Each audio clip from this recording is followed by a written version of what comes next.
Cinérama. Le cinéma dans tous ses états. Bonjour à tous, bonjour à toutes et bienvenue dans ce nouveau numéro de Cinérama. Au programme cette semaine, 2 films français qui nous ont beaucoup plu. Le premier, c'est La Villa de Robert Guédiguian, avec son équipe habituelle de comédiens, Ariane Ascaride, Gérard Meylan et Jean-Pierre Daroussin. Le deuxième film est un documentaire, c'est le nouveau film de Raymond Depardon, 12 jours, qui a été tourné à l'hôpital psychiatrique du Vinatier, près de Lyon. Avec moi pour en parler cette semaine, Jacques Maurice. Bonjour Jacques. Bonjour Samuel. Et on démarre tout de suite avec donc, le nouveau film de Robert Guédiguian, La Villa. C'est un film qui a été tourné, alors non pas à l'Estac, mais pas bien loin, dans la Calanque-Méjean, qui est à côté de Marseille. Et donc Robert Guédiguian fait un petit peu le bilan d'une vie de militantisme à travers la vie de trois frères et sœurs qui se retrouvent dans la Calanque-Méjean, dans la villa qu'avait construit leur père, pour s'occuper de ce père qui a été victime d'une attaque cérébrale. On regarde tout de suite un des plus courts extraits du film et avec un extrait d'une interview d'Anaïs de Moustier qui joue dans le film de Robert Guédiguian et une interview que Jacques a réalisée et que vous pourrez retrouver également sur telerama.fr. Je te présente Bérangère, ma trop jeune fiancée. Enchantée. Il est en haut dans sa chambre. On ne sait pas s'il nous reconnaît, mais si tu veux aller le voir. Il y a un espoir de guérison? Non. Elle incarne un peu une sorte de capitalisme, d'envie d'en découdre, de gagner de l'argent, de travailler. Donc c'est effectivement l'inverse des valeurs que prône le film et Robert. Et en même temps, quand elle dit à Jean-Pierre Daroussin, tu vas encore me dire que c'était mieux avant, tu me fais chier, eh ben, je suis d'accord avec elle, quoi. Je trouve qu'elle a raison de dire c'est bon, on arrête de dire qu'avant c'était chouette, le Noël c'était mieux avant, tout était mieux avant, le restaurant était mieux avant. Je trouve ça très intéressant cette relation amoureuse que j'ai avec le personnage de Jean-Pierre Daroussin, parce que on voit vraiment, c'est très triste, on voit vraiment deux générations qui n'arrivent pas à se rencontrer, qui n'arrivent pas à se comprendre et qui peuvent pas du tout être ensemble en fait. Moi j'aime bien ce bleu. Faudrait créer une commission nationale de la couleur. Non, c'est le principe de la propriété privée. C'est leur mur, mais c'est nous qui les voyons. Bah t'as qu'à fermer les yeux. Fermer ma gueule aussi, c'est ça?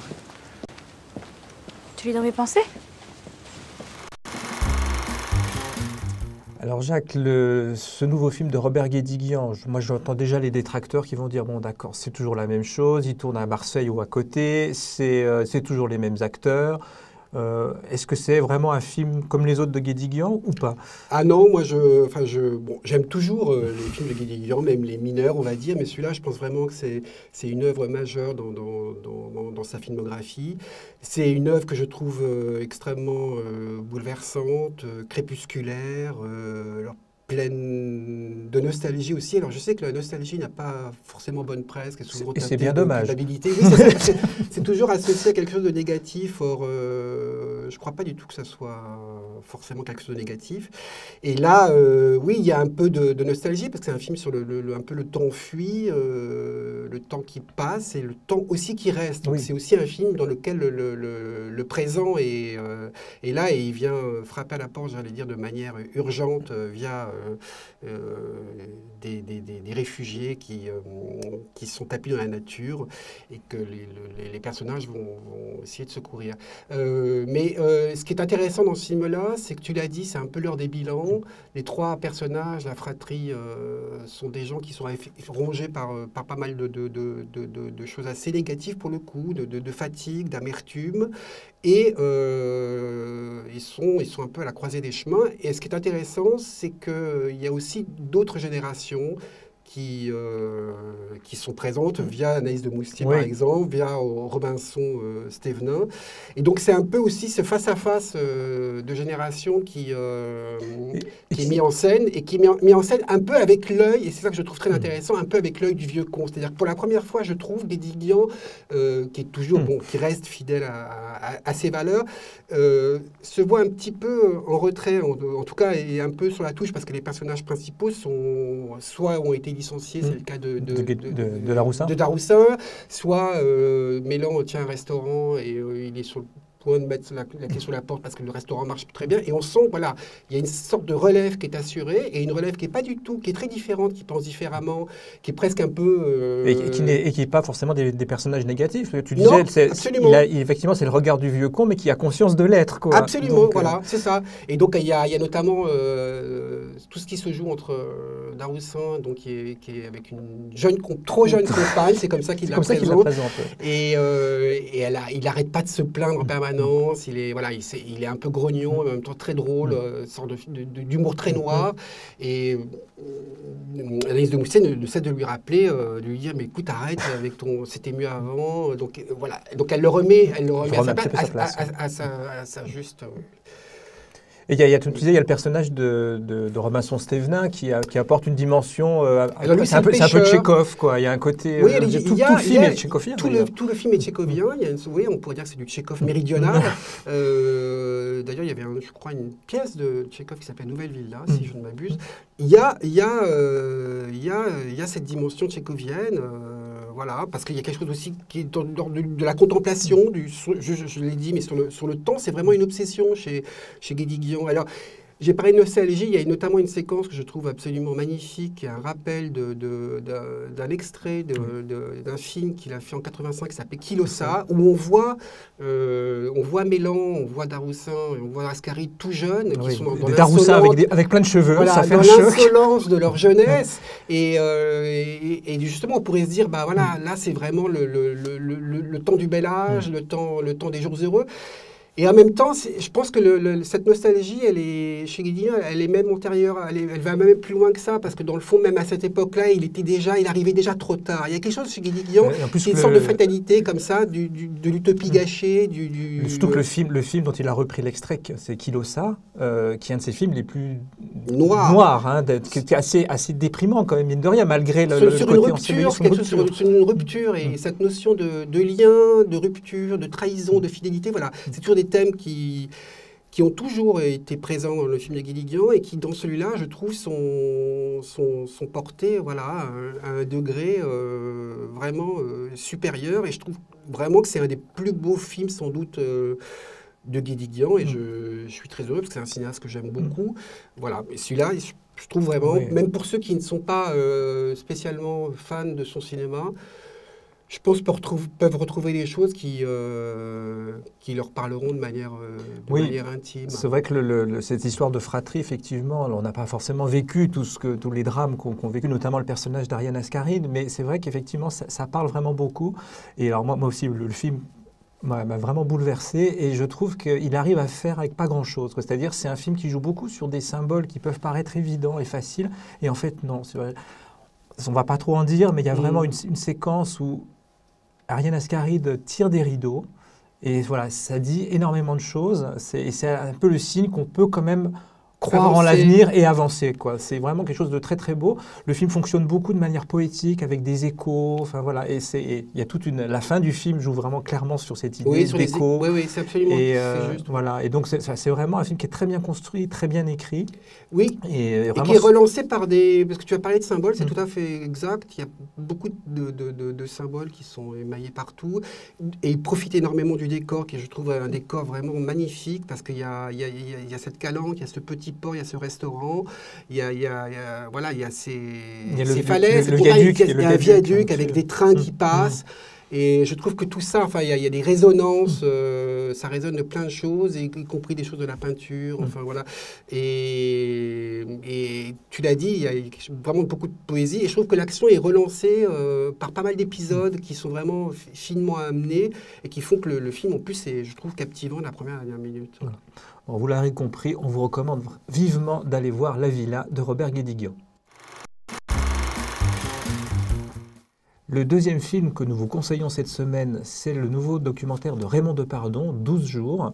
Alors, 12 jours, ça correspond à la durée au-delà de laquelle, dans un hôpital psychiatrique, un patient qui a été interné sous contrainte doit voir un juge de la liberté et de la détention qui doit décider si le patient doit retrouver la liberté ou rester à l'hôpital.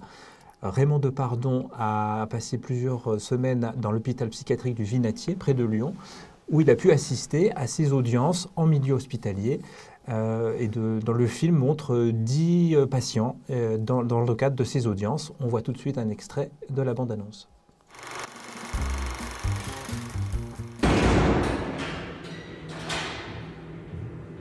Donc moi, je suis la juge des libertés et de la détention et je suis chargée aujourd'hui de vérifier la procédure vous concernant.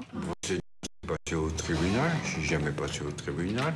Non, vous ne passez pas au tribunal, non, mais Ici, vous faites l'objet d'une procédure d'hospitalisation sous contrainte. Ici? Ça s'appelle comme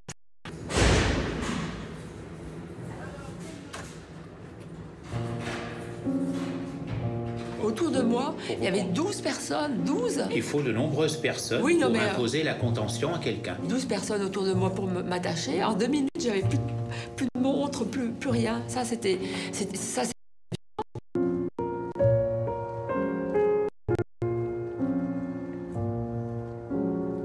Mais le docteur ne peut pas faire tout. Il y a moi aussi. Certes. Il y a moi, il y a mon ordre aussi. C'est moi qui dois obéir.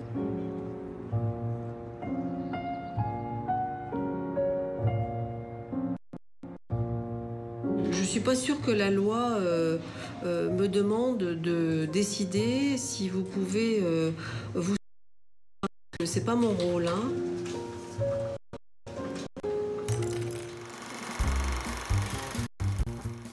Alors Jacques, Raymond Depardon qui parle de justice et de psychiatrie, on peut dire qu'il est en terrain connu.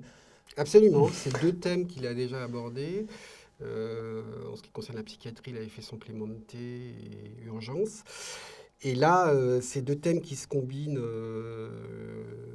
voilà, de manière étonnante d'ailleurs.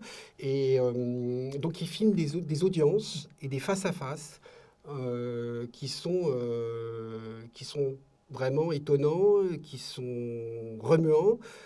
D'abord parce que je pense que la folie, de manière générale, c'est toujours un thème qui parle à tout le monde, parce qu'on a soi-même traversé des moments peut-être de dépression ou de crise, ou qu'on connaît quelqu'un dans la famille, ou des amis voilà, qui ont connu des phases comme ça d'abattement.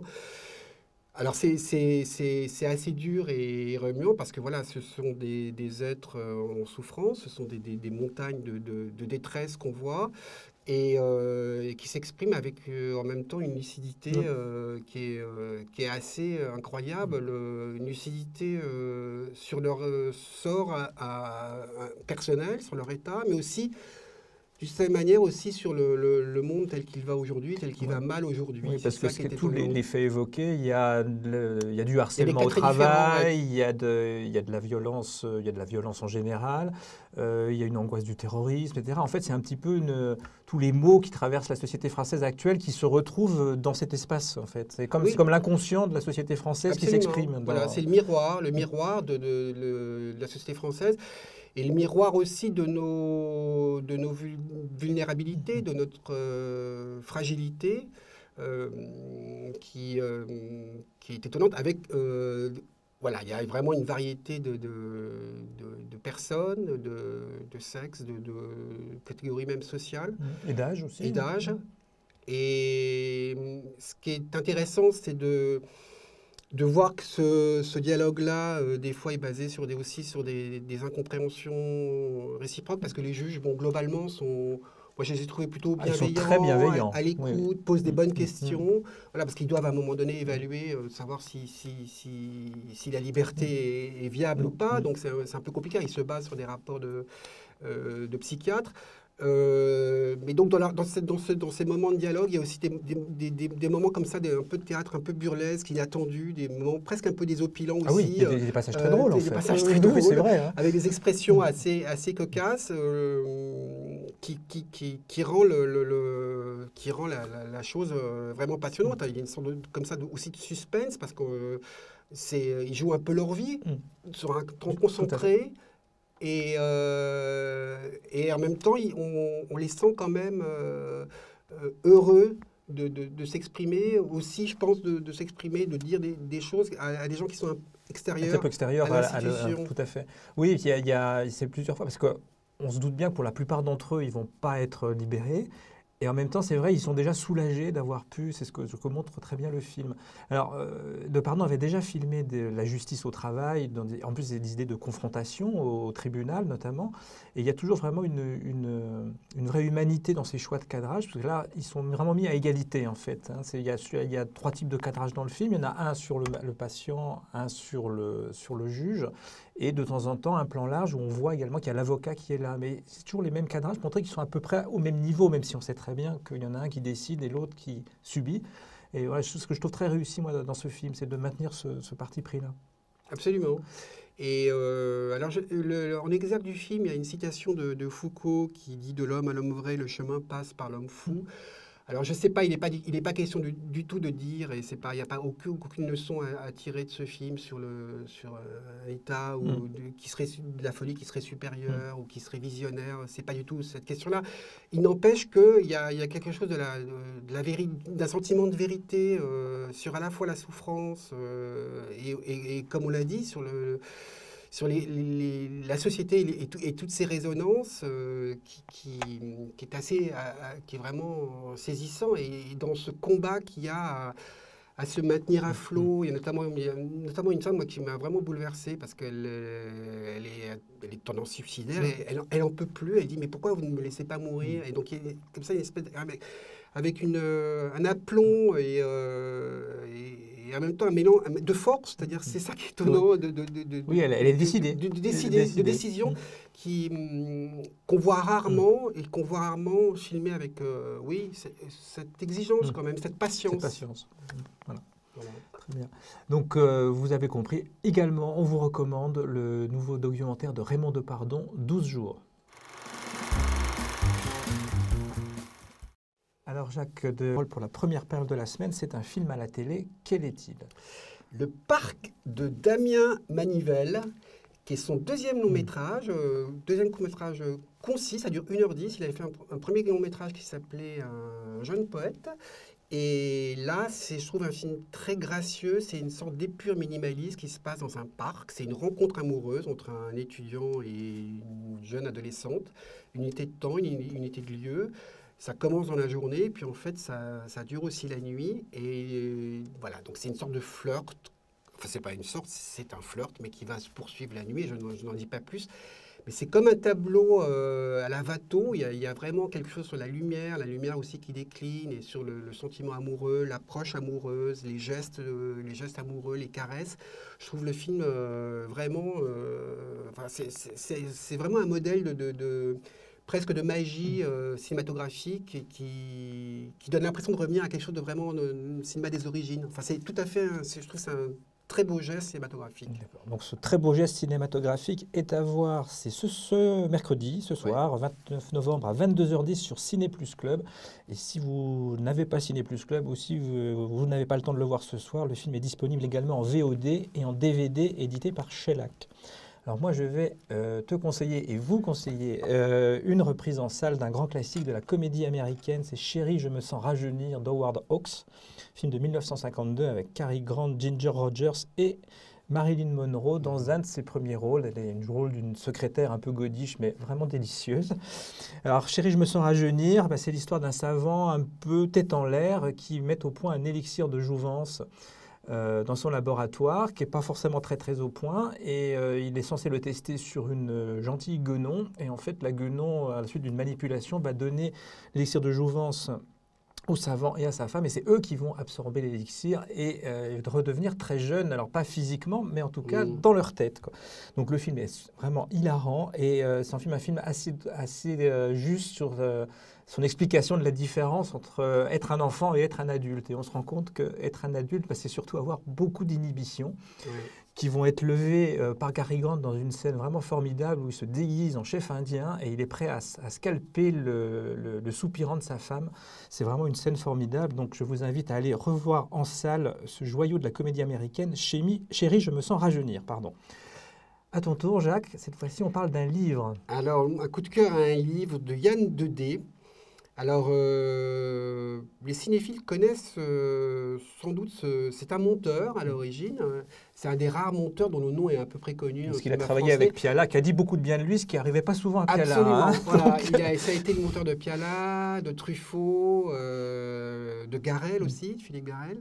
Et donc là, il raconte cette aventure qui est un peu unique en son genre, du film Passe-Montagne de Jean-François Stévenin, un film vraiment que moi j'aime énormément, qui est un film pour moi un peu culte, 78. C'est son premier film. Son premier long métrage.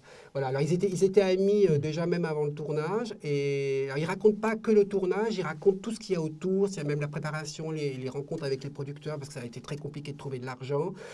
Yann Daudet n'était pas que monteur sur ce film, c'était un peu l'homme à tout faire, c'était un peu le régisseur, il a été aussi assistant réalisateur. Et il raconte comment le film s'est monté, il raconte aussi le tournage, il raconte la suite aussi, parce que le montage, ça a été une affaire absolument incroyable qui a duré près de 2 ans. Et c'est un bouquin qui est vraiment étonnant, qui est avec un style. Alors, Daudet, on savait que c'était un homme un peu atypique, mais en plus, il se révèle un bon écrivain avec un style très imagé, à la fois très écrit, en même temps bourré d'argot, de dialogue du cru, parce qu'il y a beaucoup. C'est aussi un hommage à tous les gens du Jura qu'on voit dans le film aussi, dans Passe-Montagne. Et donc je recommande celui qui est vraiment qui est la naissance, on peut dire, d'un écrivain. Alors le titre du livre? Alors le titre du livre, c'est Le point de vue du lapin. Et c'est édité chez POL. Voilà. Alors pour finir, mon dernier choix, là on change complètement d'univers. Je vais vous parler d'une sortie DVD un peu luxueuse, mais vraiment très réussie, du Flingueur de Michael Winner avec Charles Bronson. Donc on est loin de Jean-François Stévenin. Quoique, on se demande s'il n'y a pas des flingues qui vont sortir des fois dans Passe-Montagne. Donc Le Flingueur, c'est un peu un classique du cinéma d'action des années 70 aux États-Unis. Alors Charles Bronson, après, il a fait des horreurs du type Le Justicier dans la ville, du même réalisateur Michael Winner, mais celui-là, je peux vous garantir, c'est vraiment très bien. Charles Bronson y interprète un tueur à gages qui va former un petit jeune à son métier. Donc le film est vraiment très réussi au niveau de la mise en scène. Ça démarre par une séquence somptueuse de 16 minutes sans aucune parole où on voit Charles Bronson préparer un contrat. C'est vraiment une scène formidable qui est un peu inspirée de celle du Samouraï de Jean-Pierre Melville. Mais enfin, c'est vraiment très très réussi. Et il y a toutes les relations entre Charles Bronson et son jeune disciple qui est joué par un acteur bien oublié depuis qui s'appelle Ian Michael Vincent. Très beau gosse des années 70, qui s'est très mal entendu avec Bronson sur le tournage, mais ça ne se voit pas dans le film. Voilà, et donc le film est vraiment très très réussi avec des idées de mise en scène très originales. Par ailleurs, l'édition DVD est splendide avec un livre qui est bourré d'anecdotes sur le tournage et sur Charles Bronson, plein de photos et des très bons bonus. Donc c'est Le Flingueur, un ensemble DVD Blu-ray qui est paru chez Whiteside Video. Voilà, Jacques, c'est fini pour cette semaine. Merci à toi et pour tes bons conseils. On se retrouve la semaine prochaine pour parler de 2 nouveaux films. Les Gardiennes de Xavier Beauvois avec Nathalie Baye et Laura Smet. Et Un homme intègre du cinéaste iranien Mohammad Rasoulov, pris un certain regard au dernier festival de Cannes. D'ici là, bonne semaine à tous et bon film.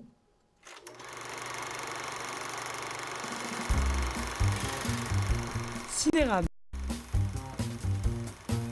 Le cinéma dans tous ses états.